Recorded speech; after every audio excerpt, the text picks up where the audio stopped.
Hello and welcome back to another potential episode of Pass the Turn. I say this because I'm currently unloading my washing machine. So yeah, you're joining me on a Wednesday morning when I'm on a 12 to 8 shift, and I get all the rubbish stuff done in the morning. So this is unloading a nice dark washing, and today I just thought I'd go through a spoiler for a new commander that's come out, and it's a Wubrg commander.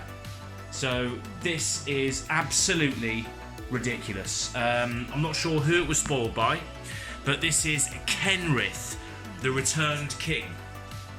So this is basically King Arthur, I think. And so he's a legendary creature, human noble.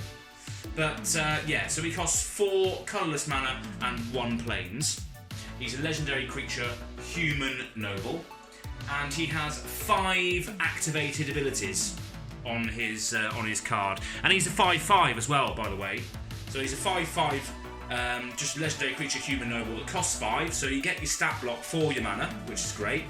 But his activated abilities are absolutely outrageous, and you can run this guy as a commander because he's a legendary creature, and it unlocks the Wubrg spectrum because he has 5 activated abilities which. They contribute themselves to every colour of mana in Magic. Sorry, this is a live take, so I'm trying to stutter through as I unload the dark washing. So he has 5 activated abilities, which each encompass an area of mana, which will allow you to run him in any colour deck you wish, and unlock any potential colours and spells that you want to use in your commander deck. So this is a fantastic commander.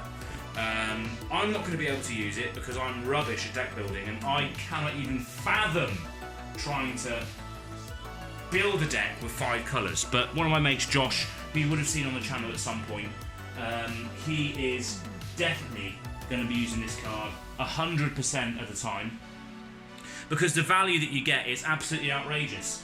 So basically, I'm going to go through his abilities and how you can utilise them, but let's just say this. He is basically a jack of all trades. So it's not, it's not going to give you a focus for your commander deck. It's just going to give you a utility for your commander deck. So this isn't a guy that you build around. It's just something that's sat there in the command zone that allows you to, give you different abilities and definitely give you different win cons that you can use, and just generally help your main strategy that's within your other cards and the other bulk of your deck. It's not a command that you really build around because it's sheerly utility. So it's just one of those cards that will help you win, and it will just give you different answers and different options in the command zone, and it's just generally an overall great card for Wubrg. There's a lot of Wubrg commanders out there, but this one is pretty decent, and it just gives you, again, that utilization of different abilities. Let's go through all the abilities now. And I'm walking around my house now. I've done the dark washing, so I'm going to be sat on the toilet in a minute. So let's hope you don't hear the aftermath of last night's kebab. But here we go. So Kenrith, the Returned King. So his first activated ability, you can probably hear a little bit of reverb in the sound quality now as I sit down on the throne itself. So I am basically reenacting Kenrith right now. I'm sat on the throne like he is right now. So the first ability is red : all creatures gain trample and haste until end of turn. So this is absolutely ridiculous. At first glance I thought it was all creatures obviously you control, but it's not. It's all creatures gain trample and haste until end of turn. So that is ridiculous. That is a really good, also good political tool to use. So you can just sit there on your throne like I am now, and you can just say, right, I'm going to give everyone's creatures trample and haste until end of turn. So you can sit there and stoke the battlefield. You can entice combat. You can politic, and that is fantastic. If you look at Kenrith's face, he's just like, yeah, I'm the master. I'm gonna stoke the fires of war, and all your creatures are going to gain trample and haste. So attack that player now. That just gives you ultimate bargaining tools for 1 single red mana, and I think that is fantastic ability on its own.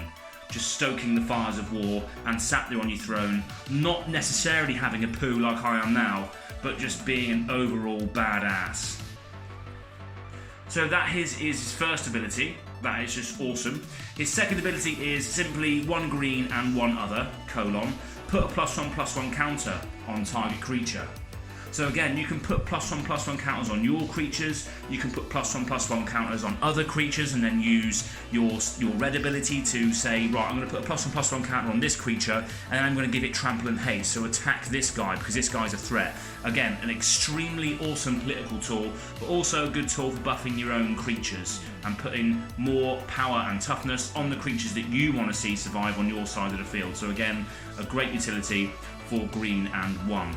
And as I was saying as well, with this card, it's colon. Actually, no, I'm not sure if I've just not sure if I've said that or not. But every single ability on this guy's card is colon, so you can activate it as many times as you like. So it's great for mana sync later on in the game as well.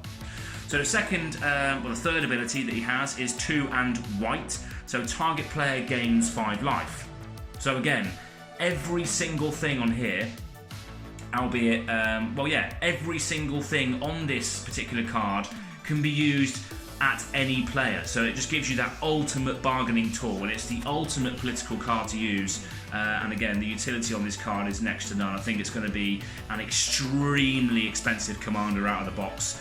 So, get yourself into a pod, get down your local game store, get to a pre-release, and see if you can draw this guy or trade this guy with whoever doesn't want to use him, because he is fantastic for those multiple colour commander players that want to utilise a massive political edge. But again, Kenrith is awesome. So again, let's go back onto this. I'm sidetracking now as I squeeze one out. Target player gains 5 life. So again, you can target yourself, or you can target another player who's on the brink of death, and you can activate this ability multiple times. So you can say, right mate, I'm going to save you, I'm going to give you 10 life by paying 6 mana, do what I need you to do, and I'm going to give you your life back. So again, you can also target yourself, obviously. Target player gains 5 life.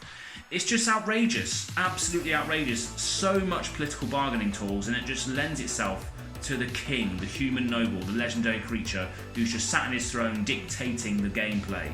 And again, an awesome ability as well. Target player gains 5 life, can bring you back from the brink of death, or it can give another player an edge, and you can make a deal with that player as well, if you give them that life back. So again, awesome ability. Next ability is pay 3, colourless and blue. Target player draws a card. So again, card draw on a commander is always good. It's a little bit on the pricey side in comparison to other card draw commanders, but again, this just unlocks the blue aspect to your other spells. It allows you to play blue in your deck because it's an activated ability, it's in the commander's colour identity. And again, it allows you to draw cards, it allows you to allow other players to draw cards to try and find an answer from their deck for a threat that's on the table. Again, it's another bargaining tool that you can use. It's just fantastic having card draw in general, and again, just unlocking that blue potential for all the other cards of Magic is again an awesome ability. So again, that's his fourth ability, is target player draws a card. And the last ability, which unlocks the black spells, is 4 colourless and 1 black. Put target creature card from a graveyard onto the battlefield under its owner's control. So again, you can either target yourself to bring your own creatures back for their enter the battlefield effects, or just big bodies on the field, utilising your creatures more than once if they've died before, or you can resurrect someone else's creature, albeit it goes onto their side of the battlefield, but if that creature has an enter the battlefield effect that you want to politic or you want to use, or you think, oh, it's worth resurrecting this person's creature because of this effect, again, you can do that. And again, it's another bargaining tool that you can use to say, right, I'm going to revive your creature. It needs to come in and do this. Can you do this for me? Again, looking at this card for the first time, I thought, wow, this is just utility for yourself. But it's not. It's utility for politics. It's utility for your other players around the table. And you can strike so many bargains, so many deals, and you can influence so many things.